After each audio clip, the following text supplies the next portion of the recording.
اعوذ باللہ من الشیطان الرجیم بسم اللہ الرحمن الرحیم۔ اب آئیے سورۃ المائدہ کا آغاز کرتے ہیں۔ بسم اللہ الرحمن الرحیم۔ یا ایھا الذین آمنوا اوفوا بالعقود، اے ایمان والو اپنے عہد پورے کرو۔ وعدے کی اہمیت، معاہدوں کی اہمیت، اللہ اکبر۔ شریعت کے احکامات آ رہے اور وعدہ اہم ہے۔ ہم لا کہتے رہے وعدہ کیا جو وفا ہو جائے، نہ اللہ پوچھے گا وعدوں کے بارے میں، اور یہاں اللہ حکم دے رہے ہیں اوفوا بالعقود، اپنے عہد یعنی وعدے پورے کرو۔ احلت لکم بہیمۃ الانعام، تمہارے لیے چرنے والے مویشی حلال کر دیے گئے۔ چرنے والے گھاس کھاتے ہیں، چرتے ہیں، چارہ کھاتے ہیں۔ درندے حلال ہیں اور درندے حرام ہیں، اور گوشت خور جانور منع ہیں۔ چرنے والے جانور، بکری ہے، گائے ہیں، ان جانوروں کا گوشت حلال کیا گیا ہے۔ درندوں کا منع کیا گیا ہے، گوشت خور قسم کے جانوروں کا منع کیا گیا ہے، اور پرندے جو نوچ نوچ کر گوشت کھاتے ہیں ان کو بھی منع کیا گیا ہے۔ مزید تفصیل احادیث مبارکہ میں بھی حرمت کی آتی ہے۔ فرمایا احلت لکم بہیمۃ الانعام، تمہارے لیے چرنے والے مویشی حلال کر دیے گئے ہیں، الا ما یتلی علیکم، سوائے ان کے جن کے بارے میں تمہیں حکم پڑھ کر سنایا جائے گا۔ کچھ قرآن پاک میں اور کچھ تفصیلات احادیث مبارکہ میں ہیں۔ غیر محل الصید وانتم حرم، لیکن جب تم احرام کی حالت میں ہو تو شکار کو حلال نہ سمجھنا۔ احرام میں کچھ پابندیاں ہوتی ہیں، اس کے دوران میں شکار کرنا بھی منع ہے۔ البتہ اسی صورت میں بعد میں ہم پڑھیں گے کہ خشکی کا شکار منع ہے، سمندر کا شکار حلال ہے۔ اسی سورہ مائدہ میں بعد میں ہم پڑھ لیں گے خشکی کا شکار منع ہے، سمندر کا شکار حلال ہے۔ یہاں فرمایا غیر محل الصید وانتم حرم، لیکن جب تم احرام کی حالت میں ہو تو شکار کو حلال نہ سمجھنا۔ ان اللہ یحکم ما یرید، بے شک اللہ جو چاہتا ہے حکم فرماتا ہے۔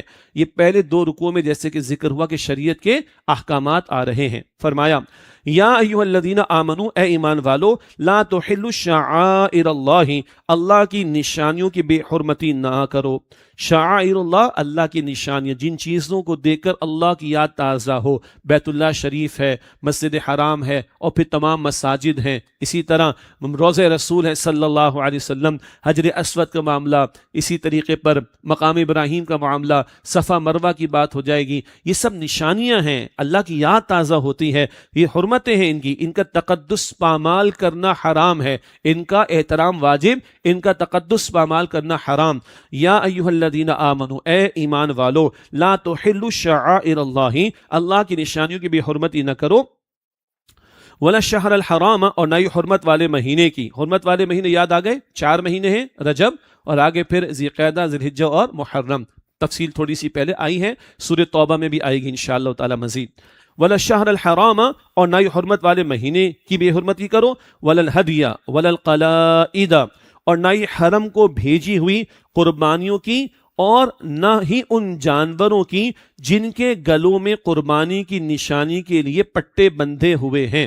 تھوڑا سا فرق ہے، ایک ہے ہدی، ہدی ہم نے سنا بھی ہے لفظ نا، یعنی حدود حرم میں ذبح ہونے والا جانور، خاص طور پر یہ جو حج کے متعلق مسائل ہیں، دم شکر ادا کرنا ہوتا ہے، یا کہیں کوئی دم بڑا سنا ہوگا آپ نے، دم پڑ گیا جی، تو حدود حرم میں جانور کا ذبح ہونا، یہ تو ہدی ہو گئی۔ اب جس جانور کو وہاں بھیجا جا رہا ہے اور اس کے گلے میں ایک پٹا ڈال دیا گیا، علامت ڈال دی گئی کہ یہ کہاں جا رہا ہے جانور، یہ حدود حرم میں ذبح ہونے کے لیے جا رہا ہے، یہ ہو گیا وللقلائد، اور نہ ہی ان جانوروں کی جن کے گلوں میں قربانی کی نشانی کے لیے پٹے بندھے ہوئے ہیں۔ ولا آمین البیت الحرام، اور نہ ہی بیت الحرام کا ارادہ کرنے والوں کی، کیا مطلب، اللہ کے گھر آنے والے مہمانوں کی بے حرمتی نہ کرو، ان کو ستاؤ مت۔ حاجی ہے، حج پر گیا ہے، عمرے پر گیا ہے، یہ کیا ہے، اس کا بھی تقدس ہے، اس کا بھی احترام۔ آپ ذرا دل کے کانوں سے سنیے، ایک بندے کو حالت احرام میں ہم دیکھتے ہیں تو بہت کچھ یاد آ جاتا ہے کہ نہیں آ جاتا، اور جو ہو کر آیا اس کے تو آنسو نکل جاتے ہیں، یار یہ جا رہا ہے میں نہیں جا رہا، اس کا احرام دیکھ کر آنسو بہ جاتے ہیں۔ تو آگے وہ اللہ کے گھر کی طرف جا رہا ہے، اس کو لوٹنا، بہت کچھ ہو رہا ہے نا آج کل، حکومتوں کی سطح پر بھی اور کمپنیز کی سطح پر بھی، تفصیل کی ضرورت نہیں ہے، جو بھگت چکے ہیں ان کو پتہ ہے۔ تو یہ بھی محترم ہے بھائی، یہ حاجی عمرے کو آیا، حج کو آیا، اس کی بے حرمتی نہ کرنا، اس کے ساتھ لوٹ مار نہ کرنا، اس کو نقصان نہ پہنچانا، اس کا بھی احترام واجب ہے۔ یبتغون فضلا من ربہم ورضوانا، جو اپنے رب کا فضل اور رضامندی تلاش کرتے ہیں۔ وَإِذَا حَلَلْتُمْ فَاصْطَادُوا، اور جب احرام کھول دو تو تم شکار کر سکتے ہو۔ احرام کی حالت میں کچھ پابندی ہے، احرام کھل گیا پابندی ہے ختم۔ روزے کی حالت میں پابندی ہے نا بھائی، افطار ہو گئی پابندی ختم۔ رمضان مکمل ہوگا، پورے سال کی افطار ہو جائے گی، عید منا لیں گے۔ سمجھیں دنیا میں اللہ کبھی روزے کی پابندی کبھی احرام کی پابندی اللہ بتا رہا ہے، اسی طرح دنیا میں بھی کچھ پابندیاں ہیں۔ آج دنیا میں کچھ پابندیاں ہیں، یہ پابندی تقوی واری اختیار کر لو، کل ہمیشہ کے لیے مزے ہی مزے ہوں گے۔ کہاں؟ اللہ کی جنت میں۔ یہ پابندیاں امتحان کے لیے ہیں اور اصل زندگی کی تیاری کی مشق کرانے کے لیے بھی۔ وَإِذَا حَلَلْتُمْ فَاصْطَادُوا، اور جب احرام کھول دو تو تم شکار کر سکتے ہو۔ وَلَا يَجْرِمَنَّكُمْ شَنَآنُ قَوْمٍ أَن صَدُّوكُمْ عَنِ الْمَسْجِدِ الْحَرَامِ أَن تَعْتَدُوا، اور تمہیں کسی قوم کی دشمنی اس بات پر آمادہ نہ کرے کہ انہوں نے تمہیں مسجد حرام سے روکا تھا کہ تم ان پر زیادتی کرو۔ یہ سورہ حدیبیہ کی طرف اشارہ، حدیبیہ کا ذکر، سورہ حدیبیہ کے ذکر یہ سورہ فتح میں آئے گا 26ویں پارے میں انشاءاللہ، اور یہ سن 6 ہجری کا واقعہ ہے، یاد ہے نا؟ حضور گئے تھے، تشریف لے گئے تھے عمرہ ادا کرنے، روک دیا گیا تھا، پھر اگلے سال عمرہ ادا کیا گیا۔ بتایا جا رہا ہے ان کی دشمنی تمہیں زیادتی پر آمادہ نہ کرے کہ انہوں نے تمہیں اللہ کے گھر سے روکا تم اب ان کو نہ چھوڑو، نہیں۔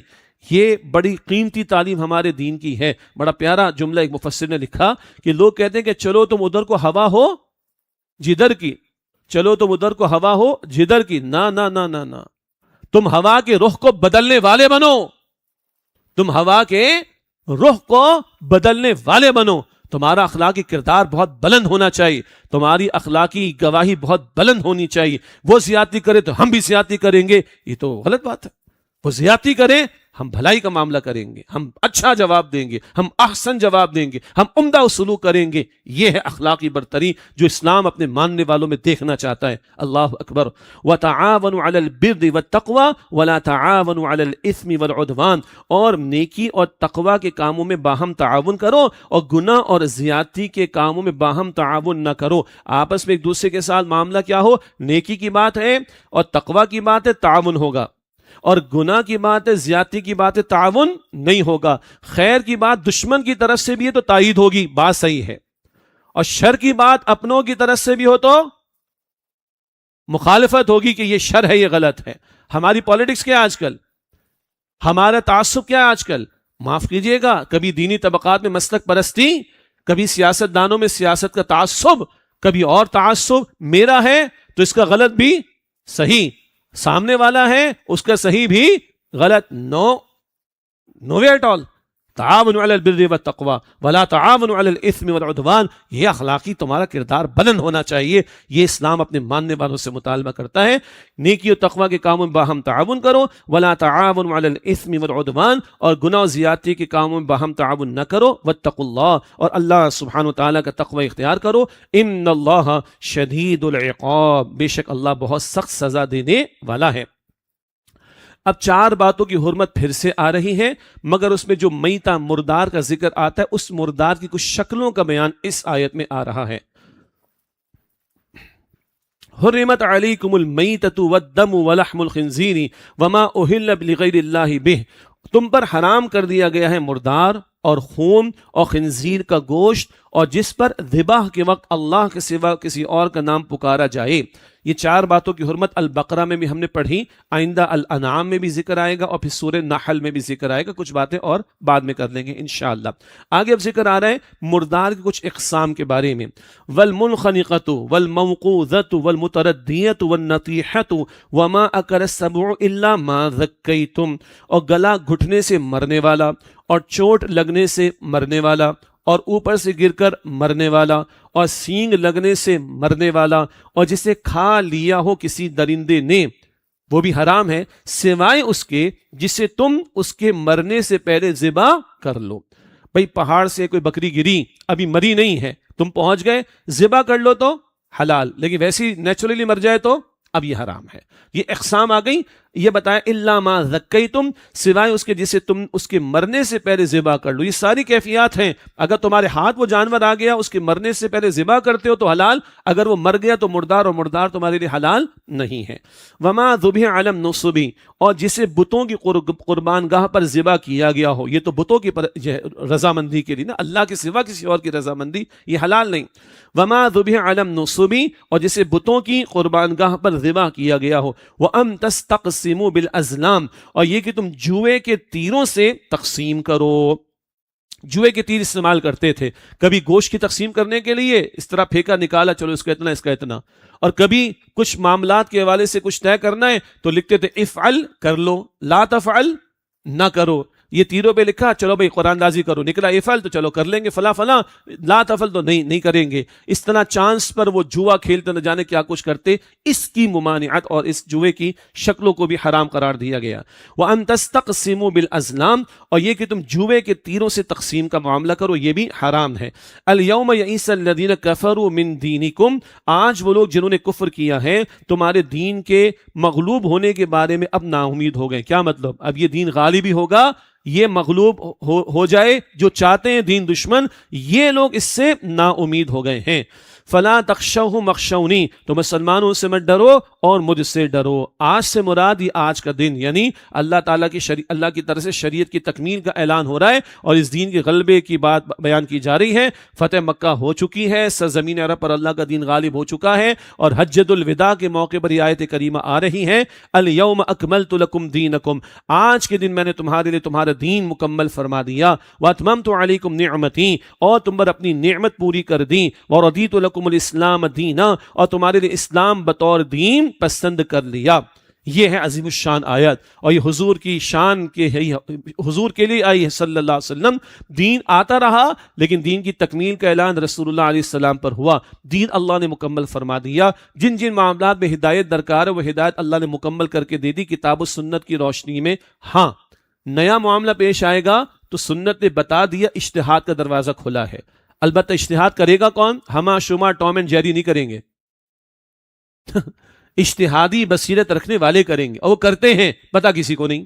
نہ حکومتوں کی سرپرستی ہے، نہ کوئی پرائیویٹ سیکٹر میں سرپرستی ہے، ورنہ علماء دنیا بھر سے کبھی ملیشیا میں، کبھی جدہ میں بیٹھتے ہیں، الحمدللہ جدید مسائل پر کلام کرتے ہیں، مگر وہ لکھا ہوا ہے کیونکہ حکومتوں کی ترجیحات میں شریعت نہیں ہے، اس لیے ہمارے علم میں نہیں آتا. تو نئے مسائل آئیں گے، سنت کی تعلیم نے اجتہاد کا دروازہ کھولا رکھا ہے، وہ اجتہاد کی شرائط کے ساتھ اجتہاد ہو جائے گا. دین مکمل فرمایا. وَأَتْمَمْتُ عَلَيْكُمْ نِعْمَتِي، اور تم پر اپنی نعمت پوری کر دی. اللہ دین کو نعمت کہہ رہا ہے. یہ کیا بھائی روزہ بڑا مشکل لگتا ہے، یہ کیا بھائی زکوٰۃ بھی دینا پڑے گی، یہ کیا بھائی فلاں پابندی، یہ کیا جی فلاں پابندی. اللہ کہتا ہے نہیں، دین زحمت کے طور پر نہیں ہے، دین نعمت کے طور پر ہے. وَأَتْمَمْتُ عَلَيْكُمْ نِعْمَتِي، اور تم پر اپنی نعمت پوری فرما دی. وَرَضِيتُ لَكُمُ الْإِسْلَامَ دِينًا، اور تمہارے لیے اسلام بطور دین پسند کر لیا. اللہ نے اسلام دین کے طور پر دیا. پہلے ہم پڑھ آئے ہیں آل عمران آیت نمبر 19 میں، البقرہ آیت نمبر 208 میں، البقرہ آیت نمبر 85 میں ہم پڑھ آئے ہیں. Islam is not just a religion, Islam is دین. ضابطہ حیات ہے مکمل، پوری زندگی کے لیے رہنمائی دیتا ہے، انفرادی معاملات کے لیے بھی، اجتماعی معاملات کے لیے بھی. اللہ اسلام کو ہم سے ریلیجن کے طور پر نہیں چاہتا، دین کے طور پر چاہتا ہے. اس نے دین سسٹم کے طور پر اسلام ہمیں دیا ہے. وَرَضِيتُ لَكُمُ الْإِسْلَامَ دِينًا، اور تمہارے لیے اسلام بطور دین پسند کر لیا. اتنی عظیم الشان آیت کی یہود نے کہا اگر ہمیں ملتی تو ہم عید مناتے. تو سیدنا عمر نے فرمایا رضی اللہ عنہ، یہ 9 کو آئی ہے نا، عرفہ کا دن 9 ذی الحجہ، اگلے دن مسلمان کیا مناتے؟ عید مناتے. اور جب حضور کا حج تھا، سبحان اللہ، جب حضور کا حج تھا تو جمعے کا دن تھا. تو ہماری ہفتے وار عید کب ہوتی ہے؟ جمعے کے دن. سبحان اللہ. تو یہاں تو اللہ نے 2 عیدیں ملا دی. سیدنا عمر نے فرمایا، بخاری شریف کی روایت ہے، ادھر جمعے کا دن ہے اور عرفہ مکمل ہوگا، 10 تاریخ لگے گی، مسلمان 10 کو جو عید الاضحیٰ مناتے ہیں. ہمیں تو اتنے عظیم الشان موقع پر یہ آیت اللہ تعالیٰ نے عطا فرمائی.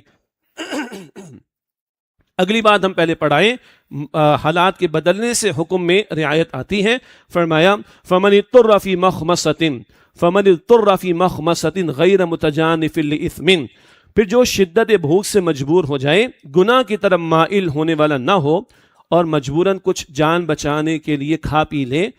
تو کوئی حرج کی بات نہیں ہے. فَإِنَّ اللَّهَ غَفُورٌ رَحِيمٌ، تو بے شک اللہ بڑا ہی بخشنے والا، نہایت رحم فرمانے والا. یہ باتیں ہم نے پہلے پڑھی. جان کے لالے پڑ جائیں اس وقت، اور جان بچانے کے لیے حرام کے سوا کچھ نہ ہو تو بقدر ضرورت بندہ استعمال کر سکتا ہے.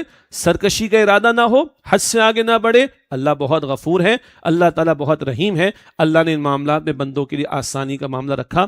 اللہ ہمیں دین پر یہی اعتماد اور یقین عطا کرے کہ دین مکمل ہے، نعمت ہے، اسی میں راحت ہے. اللہ عمل کرنے، دعوت آگے بڑھانے اور اس کے قیام کی جد و جہد کی ہمیں توفیق عطا فرمائے.